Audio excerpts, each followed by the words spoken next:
नमस्कार साथियों, आप सभी का आपके अपने YouTube चैनल स्टडी राजस्थान 1000 के अंतर्गत स्वागत है। आज की जो अपनी वीडियो होने वाली है दोस्तों, राजस्थान जीके से संबंधित होने वाली है। राजस्थान जीके में दोस्तों आरबीएससी के द्वारा जो राजस्थान अध्ययन की बुक जारी की जाती है, कक्षा 6 से लेकर कक्षा 12 तक की जो बुक जारी की जाती है, उनसे संबंधित दोस्तों वन लाइनर क्वेश्चनों के बारे में आज की इस वीडियो में अपन डिस्कशन करेंगे। वो भी दोस्तों कक्षा 6 की जो बुक है उसके 100 क्वेश्चन है, उनके बारे में डिस्कशन करने वाले हैं। ठीक है, तो आप राजस्थान से रिलेटेड किसी भी एग्जाम की तैयारी करें दोस्तों, ये वीडियो आपके लिए बहुत ही शानदार रहने वाली है। तो वीडियो स्टार्ट करते हैं और देखते हैं दोस्तों आज का सबसे पहला क्वेश्चन अपने सामने है। 2 फरवरी 2006 को नरेगा की शुरुआत देश के कितने जिलों से हुई थी? ठीक है, तो पहला क्वेश्चन आज का दोस्तों, 2 फरवरी 2006 को नरेगा की शुरुआत देश के कितने जिलों से हुई थी? तो यहाँ पे दोस्तों 200 जिलों से शुरुआत हुई थी। ठीक है, और नरेगा को संपूर्ण देश में किस वर्ष लागू किया गया था? तो नरेगा को संपूर्ण देश में दोस्तों 2008 में लागू किया गया था। राजस्थान भारत के कितने प्रतिशत भाग पर फैला गया है दोस्तों? तो यहाँ पे जो राजस्थान है, भारत का जो क्षेत्रफल है उसके कितने प्रतिशत भाग पर फैला हुआ है? तो 10.41% भाग पे दोस्तों राजस्थान भारत के अंतर्गत हिस्सा रखता है। ठीक है, राजस्थान की उत्तर से दक्षिण तक की लंबाई कितनी है? तो उत्तर से दक्षिण की राजस्थान की जो लंबाई है दोस्तों, सीधी जो लंबाई होती है वो कितनी है? 826 किलोमीटर है। और पूर्व से पश्चिम की जो लंबाई वो कितनी हो जाएगी? 869 किलोमीटर है। ठीक है, इसके अलावा अपन बात करें राजस्थान की कुल स्थलीय सीमा की लंबाई कितनी है? तो ये हो जाएगी दोस्तों 5920 किलोमीटर है। ठीक है, और रेड क्लिप रेखा की राजस्थान में लंबाई कितनी है? तो रेड क्लिप रेखा की राजस्थान में लंबाई है 1070 किलोमीटर है। तो दोस्तों सभी के सभी क्वेश्चन बहुत ही इंपॉर्टेंट होने वाले हैं, वन लाइनर क्वेश्चन है। ठीक है, और इसके बाद में 7वां क्वेश्चन है, राजस्थान के किस भौतिक प्रदेश में सर्वाधिक धात्विक खनिज मिलते हैं? तो यहाँ पे दोस्तों राजस्थान का कौन सा भौतिक प्रदेश है जहाँ पे सर्वाधिक धात्विक खनिज मिलते हैं? तो ये दोस्तों अरावली प्रदेश है जहाँ पे सर्वाधिक धात्विक खनिज मिलते हैं। ठीक है, किस त्योहार में गेहूं व बाजरे का खींच बनाया जाता है? तो दोस्तों बहुत ही इंपॉर्टेंट क्वेश्चन है, कौन सा त्योहार है जिसमें गेहूं और बाजरे का खींच बनाया जाता है? तो दोस्तों ये आखा तीज का जो त्योहार है इसमें गेहूं और बाजरे का खींच बनाया जाता है। ठीक है, नेक्स्ट है 9वां क्वेश्चन, राजस्थान में भारत के कुल पशुधन का बाहुल्य कितना है? तो राजस्थान में दोस्तों भारत का जो कुल पशुधन है उसका बाहुल्य कितना हो जाएगा?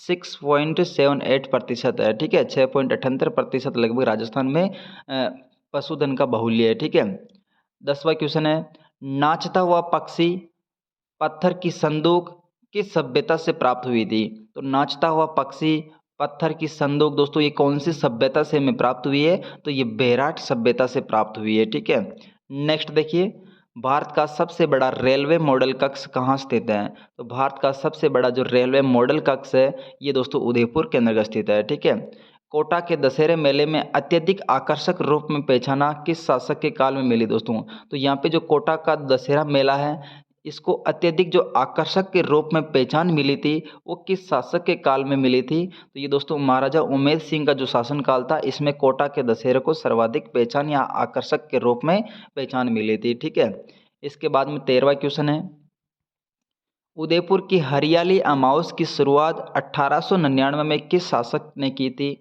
तो दोस्तों उदयपुर के अंतर्गत दोस्तों हरियाली जो अमावस मनाई जाती है इसकी शुरुआत 1899 में कौन से शासक के समय में हुई थी? तो दोस्तों ये फतेह सिंह के शासनकाल में हुई थी। ठीक है, श्री महावीर जी का मेला कब आयोजित होता है? तो श्री महावीर जी के मेले की बात करें दोस्तों चैत्र माह में इसका मेला आयोजन होता है। बेराट का वर्णन किस यात्री ने किया था? तो बेराट जो मतलब कि सभ्यता है इसका वर्णन किसने किया था? तो ये वर्णन करने वाला दोस्तों हेवन स्वांग है। ठीक है, हेवन स्वांग सॉरी, ठीक है, हेवन स्वांग।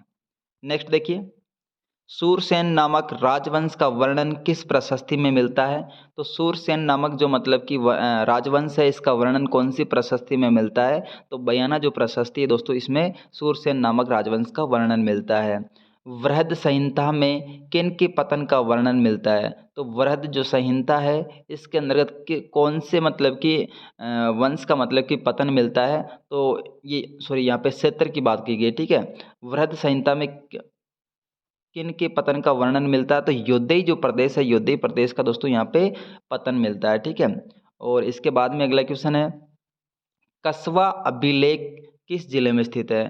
तो कस्बा जो अभिलेख है दोस्तों ये कौन से ज़िले में स्थित है? तो कसबा अभिलेख दोस्तों कोटा में स्थित है, ठीक है। और यद्दई प्रदेश की बात करें दोस्तों, यद्दई प्रदेश कौन सा क्षेत्र है? ये अपने राजस्थान का उत्तरी भाग है, डूंगरपुर और अपने श्रीगंगानगर और हनुमानगढ़ वाला जो क्षेत्र है, ये यद्दई प्रदेश की श्रेणी में आता है, ठीक है। इसके बाद में दोस्तों कसबा अभिलेख हो गया अपने कोटा के अंतर्गत। और गाय के मुख वाले प्याले और तांबे के बेल किस सभ्यता से प्राप्त हुए दोस्तों? तो यहाँ पे एक तो गाय के मुख वाले प्याले और तांबे के बेल कौन सी सभ्यता से प्राप्त हुए? तो ये दोस्तों कालीबंगा की जो सभ्यता है, यहाँ से गाय के मुख वाले प्याले और तांबे के बेल प्राप्त हुए हैं।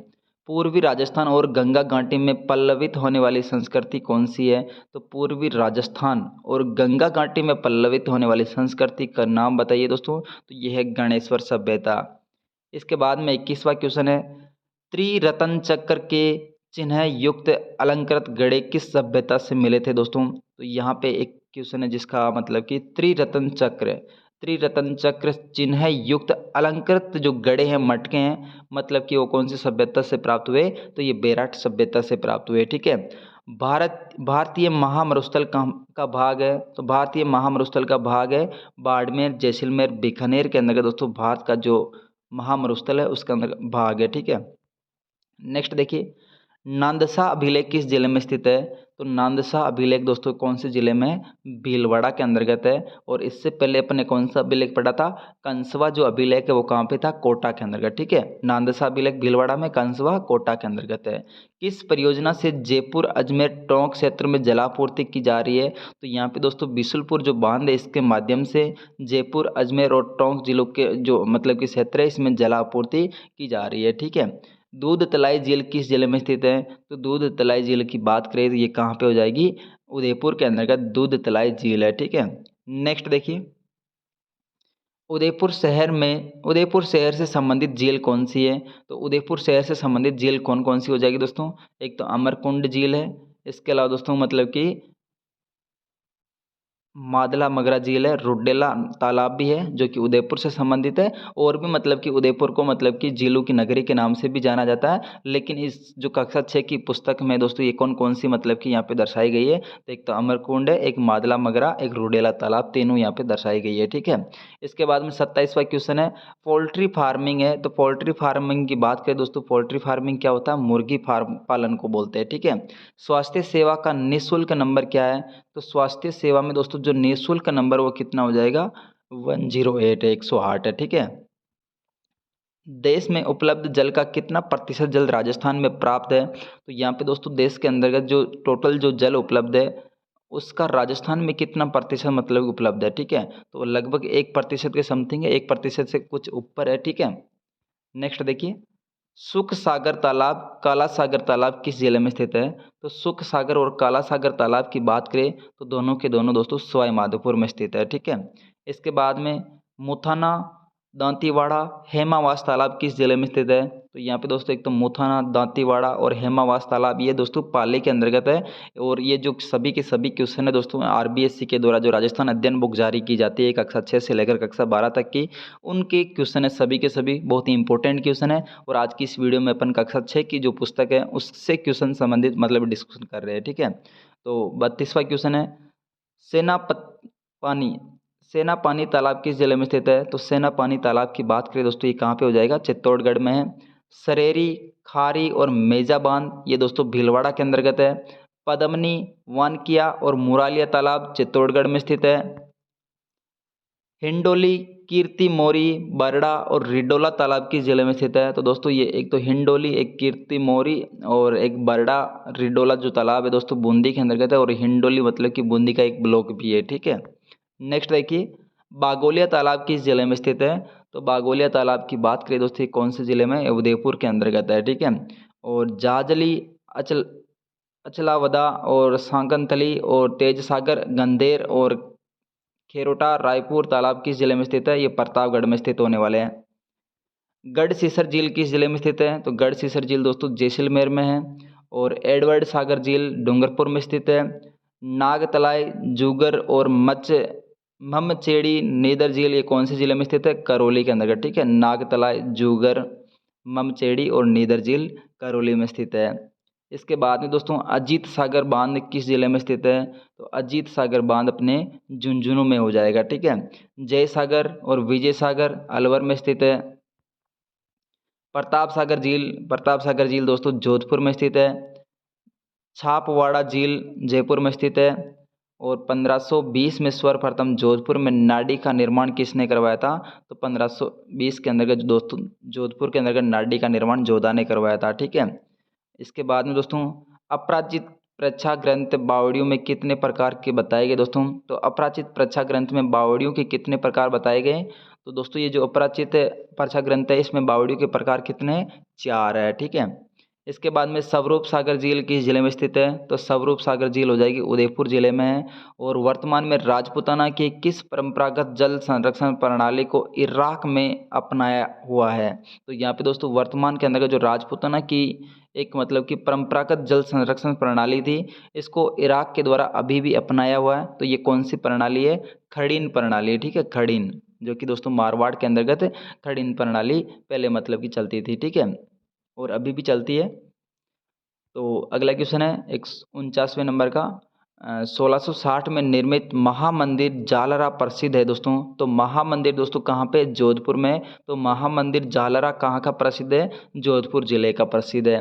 राज्य सरकार ने किस वर्ष प्रारंभिक शिक्षा, कृषि, चिकित्सा व स्वास्थ्य, महिला व बाल विकास, सामाजिक न्याय एवं अधिकारिता विभाग, पंचायती राज संस्था को सौंपा गया था?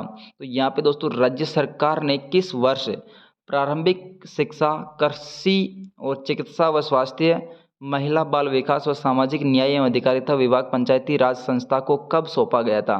तो ये दोस्तों राज्य सरकार के द्वारा पंचायती राज जो संस्था इसको ये सारे के सारे कार्य कब सौंपे गए थे? तो ये 2010 में सौंपे गए थे, ठीक है। इसके बाद में तालाबशाही कहाँ स्थित है? तो तालाबशाही जो मतलब कि कहाँ पर है? ये धौलपुर में स्थित है। और कालक सागर झील कहाँ स्थित है? दौसा में स्थित है। नरेगा की शुरुआत ये हुई थी, आपको मैंने बता दिया दोस्तों, 200 जिलों से शुरुआत हुई थी 2 फरवरी 2006 को। इसके बाद में देखिए नरेगा का नाम बदलकर किस वर्ष मनरेगा रखा गया था? तो यहाँ पे दोस्तों नरेगा का नाम बदलकर मनरेगा कौन से वर्ष रखा गया? 2009 में। रेल मंत्रालय ने किस नाम से मतलब कि 21 महिला स्पेशल ट्रेनें चलाने का निर्णय लिया है? तो यहाँ पे दोस्तों रेल मंत्रालय ने किस नाम से 21 महिला स्पेशल ट्रेनें चलाने का निर्णय लिया है? तो मातृभूमि जो मतलब कि नाम है, इसके आधार पर 21 महिला रेलवे स्पेशल ट्रेनें चलाने का निर्णय लिया गया है, ठीक है। इसके बाद में देखिए किस वर्ष प्रदेश में 7 जिलों को महिला विकास कार्यक्रम की शुरुआत हुई थी? तो यहाँ पे दोस्तों कौन से जो मतलब कि किस वर्ष कौन से मतलब कि 7 जिलों में महिला विकास कार्यक्रम की शुरुआत हुई थी, जिसका विस्तार वर्तमान में सभी जिलों में लागू है? तो यहाँ पे दोस्तों 1984 के अंतर्गत 7 जिलों में महिला विकास कार्यक्रम की शुरुआत हुई थी, जो कि वर्तमान में सभी जिलों में लागू है, ठीक है। राजस्थान राज्य महिला आयोग का गठन कब किया गया था?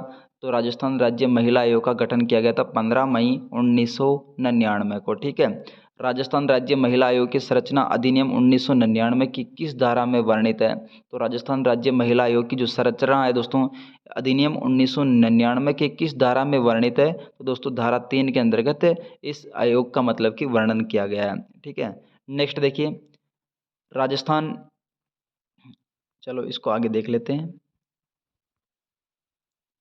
राजस्थान महिला आयोग की संरचना बताइए। तो राजस्थान राज्य महिला आयोग की संरचना की बात करें तो इसमें दोस्तों एक अध्यक्ष होता है और 3 सदस्य होते हैं, ठीक है। इसकी संरचना में एक तो अध्यक्ष होता है और 3 सदस्य होते हैं। सदस्यों में दोस्तों एक एससी या एसटी कैटेगरी का और एक अन्य पिछड़ी जाति महिलाओं की जो अनिवार्य महिला होती है, और अध्यक्ष राज्य सरकार द्वारा 3 वर्ष के लिए मनोनीत होता है, ठीक है। एक अध्यक्ष होता है और 3 सदस्य होते हैं टोटल, ठीक है, जिसमें एक एससी एसटी का होना चाहिए, एक अनिवार्य पिछड़ी महिला होनी चाहिए, ठीक है। और इसका जो अध्यक्ष चुना जाता है वो राज्य सरकार के द्वारा 3 वर्ष के लिए मनोनीत किया जाता है। नेक्स्ट देखिए राजस्थान में महिला निदेशालय का गठन कब किया गया था? तो राजस्थान में दोस्तों महिला निदेशालय का जो गठन किया गया वो 2007 में किया गया था। जिला महिला साहित्य समिति किसकी अध्यक्षता में गठित की गई? जिला महिला साहित्य समिति की बात करें तो ये किसकी अध्यक्षता में गठित की गई? जिला कलेक्टर की अध्यक्षता में गठित की गई है, ठीक है। घरेलू हिंसा से महिला संरक्षण अधिनियम 2005 किस वर्ष लागू किया गया था? तो घरेलू हिंसा में जो महिला संरक्षण अधिनियम बनाया गया 2005, ये कौन से वर्ष लागू किया गया? 2006 में लागू किया गया। किशोरी शक्ति योजना में कितने वर्ष तक की बालिकाओं के लिए संचालित की गई है? तो यहाँ पे दोस्तों किशोरी शक्ति योजना की बात करें तो ये कितने वर्ष की बालिकाओं के लिए शुरुआत की गई है? तो ये 11 से 18 वर्ष की जो बालिकाएं हैं उनके लिए किशोरी शक्ति योजना की शुरुआत की गई है। ठीक है। मुख्यमंत्री 7 सूत्रीय महिला सशक्तिकरण कार्यक्रम की घोषणा किस बजट में की गई थी? तो यहाँ पे दोस्तों मुख्यमंत्री के द्वारा 7 सूत्रीय महिला सशक्तिकरण कार्यक्रम की जो शुरुआत की गई दोस्तों कौन से बजट में की गई? 2009-10 के जो बजट था उसमें मतलब की शुरुआत की गई थी। 65वां क्वेश्चन है, 1984 में महिला विकास कार्यक्रम प्रदेश के 7 जिलों में शुरुआत हुई थी। ये क्वेश्चन पहले आ चुका है। 1984 में महिला विकास कार्यक्रम की शुरुआत हुई थी 7 जिलों में, जो कि वर्तमान में सभी जिलों में है। वो 7 जिले कौन कौन से हैं? तो जयपुर है, जोधपुर है, उदयपुर, कोटा, भीलवाड़ा, बांसवाड़ा और अजमेर है। ठीक है। तो ये सभी के सभी 7 जिले इंपॉर्टेंट है जहाँ पे मतलब कि 1984 में महिला विकास कार्यक्रम की शुरुआत हुई थी। महिला स्वयं सहायता समूह कार्यक्रम कब शुरू किया गया था? तो महिला स्वयं सहायता समूह जो कार्यक्रम है इसकी शुरुआत कब हुई थी? 1997-98 में महिला स्वयं सहायता समूह की शुरुआत हुई थी। नेक्स्ट देखिए, प्रियदर्शनी आदर्श स्वयं सहायता समूह योजना के तहत अमरता पुरस्कार की शुरुआत कब हुई थी? तो दोस्तों प्रियदर्शनी जो आदर्श स्वयं सहायता समूह है इस योजना के तहत अमरता पुरस्कार की शुरुआत कब हुई थी? तो ये 2005 में दोस्तों अमरता पुरस्कार की शुरुआत हुई थी। ठीक है। 5 सूत्रीय महिला सशक्तिकरण कार्यक्रम किस वर्ष प्रारंभ किया गया था? तो 5 सूत्रीय महिला सशक्तिकरण कार्यक्रम की बात करें तो 2011 में शुरुआत हुई थी। और 5 सूत्रीय महिला सशक्तिकरण कार्यक्रम में कौन कौन से शामिल है? तो ये दोस्तों पाँचों मतलब कि महिला सशक्तिकरण कार्यक्रम कौन कौन से हो जाएगी? तो एक तो कक्षा 10 तक मतलब कि 100% बालिकाओं का ठहराव मतलब कि निश्चित करना, ये दोस्तों 5 सूत्रीय मतलब महिला सशक्तिकरण का ये कार्यक्रम है। तो पहला तो कौन सा हो जाएगा?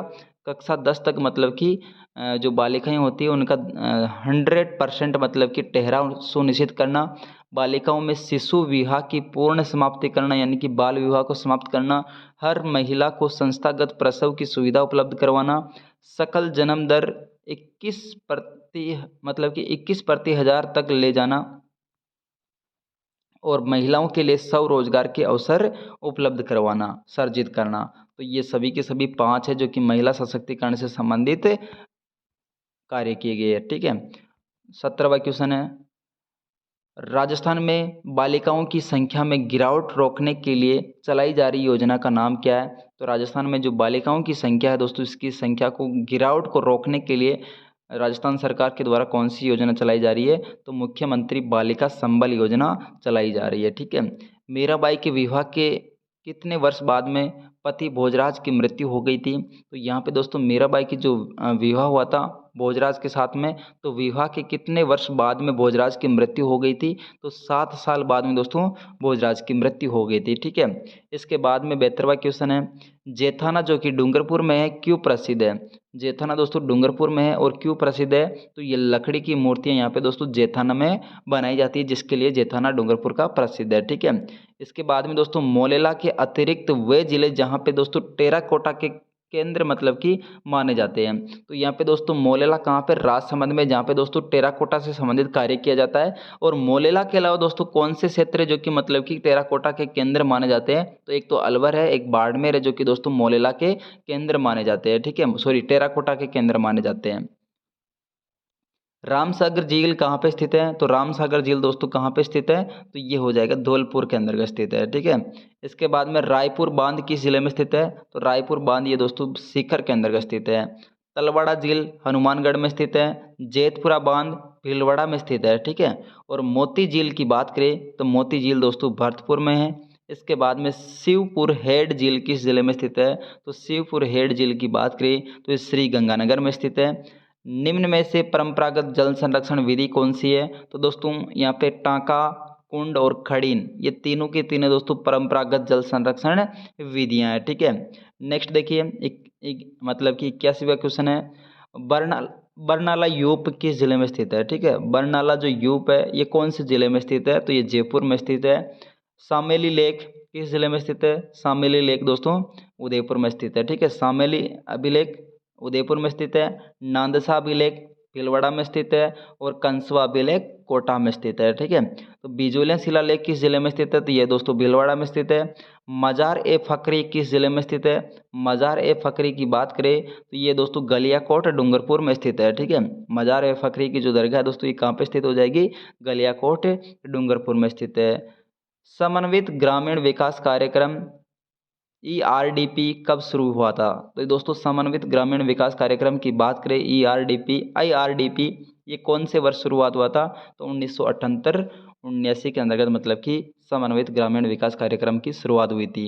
दूध तलाई झील ये पहले आ चुका दोस्तों, उदयपुर के अंतर्गत है। किस मानसून से राजस्थान में सर्वाधिक वर्षा होती है? तो यहाँ पे दोस्तों कौन सा मानसून जिससे सर्वाधिक राजस्थान में वर्षा होती है? तो यहाँ पे दोस्तों अपन पूर्वैया के नाम से भी जाना जाता है। पर पूर्वैया कहाँ से आती है? बंगाल की खाड़ी से आती है। ठीक है, तो यहाँ पे दोस्तों बंगाल की खाड़ी से राजस्थान में सर्वाधिक वर्षा होती है। 26 किस्म के मनके कहाँ से प्राप्त हुए थे? तो 26 किस्म के जो मनके हैं ये कहाँ से प्राप्त हुए थे? दोस्तों आहड़ सभ्यता से प्राप्त हुए थे। कोषणों की शक्ति को नष्ट करने वाला जनपद कौन सा था? तो दोस्तों जो कोषण थे दोस्तों उनकी शक्ति को नष्ट करने वाला जनपद कौन सा था? तो योद्दई जनपद था। ठीक है, जिनके द्वारा कोषाणों की शक्ति को नष्ट किया गया था। श्री महावीर जी का मेला कब से कब तक आयोजित होता है? तो यहाँ पे दोस्तों एक क्वेश्चन पहले पूछा जा चुका है। चैत्र शुक्ल एकादशमी से लेकर बैसाख कृष्ण द्वितीया तक मतलब कि महावीर जी का मेला आयोजित किया जाता है। ठीक है, चैत्र शुक्ल एकादशमी से लेकर बैसाख कृष्ण द्वितीया तक, यानी कि मतलब कि ये कितने 5 दिन तक ये मेला लगता है। ठीक है, सॉरी 5 या 6 दिन तक।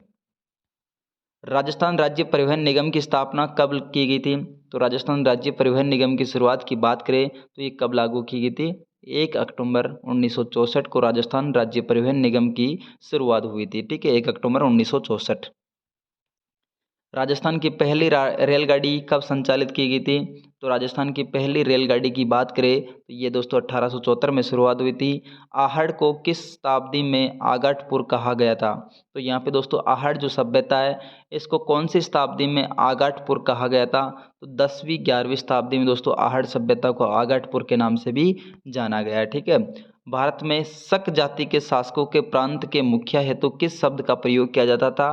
तो दोस्तों भारत में जो शक जाति थी उनके शासकों का जो प्रांत का मुखिया होता था उसको किस नाम से जाना जाता था? तो ये जाना जाता था दोस्तों क्षत्रप। ठीक है, और इसके बाद में 95 क्वेश्चन है। विश्वेश्वर नाथ रेहू किस रियासत का इतिहास लिखा था? तो विश्वेश्वर नाथ रेहू के द्वारा कौन सी रियासत का इतिहास लिखा था? तो मारवाड़ रियासत का दोस्तों इतिहास लिखने वाला कौन था? विश्वेश्वरनाथ रेहू। ठीक है, सर्वाधिक व न्यूनतम दैनिक तापमांतर वाला जिला कौन सा है दोस्तों? तो सर्वाधिक और न्यूनतम जो दैनिक ताप में अंतर पाया जाता है तापांतर वाला जिला कौन सा है? तो मतलब कि सबसे ज़्यादा मतलब कि तापांतर वाला जिला है एक तो जैसलमेर, एक चूरू है। ठीक है, ये दोनों ऐसे ज़िले हैं जहाँ पे मतलब कि रात को बहुत ज़्यादा ठंड पड़ती है और दिन के समय में बहुत ज़्यादा गर्मी पड़ती है, यानी कि रात और दिन के अंतर्गत ताप में बहुत ज़्यादा अंतर आ जाता है। इसकी वजह से मतलब कि सर्वाधिक और न्यूनतम दैनिक ताप में जो अंतर वाला जिला कौन कौन सा हो जाएगा? जैसलमेर और चूरू है। ठीक है, सम्राट अशोक का भ्राबू लेक किस पहाड़ी से प्राप्त हुआ? तो दोस्तों सम्राट अशोक का जो भ्राबू लेक है ये कौन सी पहाड़ी से प्राप्त हुआ था? तो ये बीजक की डूंगरी जो कि जयपुर में दोस्तों ये पहाड़ी स्थित है जहाँ से अब सम्राट अशोक का भ्राबू शिलालेख प्राप्त हुआ था। ठीक है, साग अग्नि वेदिका के साक्ष्य किस सभ्यता से मिले थे? तो 7 अग्नि वेदिका के साक्ष्य दोस्तों कालीबंगा से मिले थे, जिसको 7 मतलब कि 7 अग्नि कुंड के नाम से भी जाना जाता है। ठीक है, जो कि कालीबंगा से प्राप्त हुए थे। और बयाना का प्राचीन नाम क्या है? तो बयाना का प्राचीन नाम हो जाएगा श्रीपंत। ठीक है, श्रीपंत है। और इसके बाद में दोस्तों बनास बेसिन अफवाह तंत्र का उच्चावच है। तो बनास बेसिन जो है दोस्तों इसका अफवाह तंत्र का उच्चावच कितना हो जाएगा? ये 900 मीटर के समथिंग दोस्तों इसका उच्चावच है। ठीक है, तो ये थी दोस्तों आज की वीडियो। और अगली जो वीडियो आने वाली दोस्तों कक्षा 7 से संबंधित है। तो thanks for watching, see you again.